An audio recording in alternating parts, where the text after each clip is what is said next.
صل على محمد. بسم الله الرحمن الرحيم. السلام عليكم ورحمة الله وبركاته. أهلا بكم مع فيديو جديد وموعد مباراة نادي الوداد الرياضي المغربي أمام نظيره أشانتي كوتوكو الغاني في بطولة كأس الكونفدرالية الأفريقية. تعالوا نتعرف على موعد المباراة والقنوات الناقلة، لكن فضلا ما تنسوش تدعمونا بالاشتراك في القناة ولايك وشير للفيديو عشان يوصل لكم كل جديد.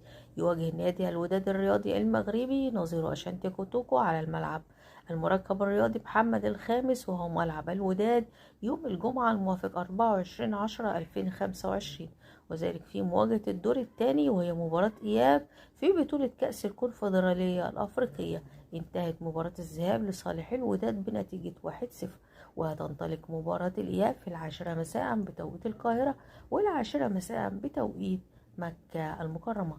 نتمنى التوفيق للفريقين ومشاهدة ممتعة لكم متابعيني، وشكرا لكم والسلام عليكم ورحمة الله وبركاته. السلام عليكم. لا تنسوا الاعجاب بالفيديو والاشتراك في القناة تشجيعا لنا لنستمر بنشر المزيد ان شاء الله.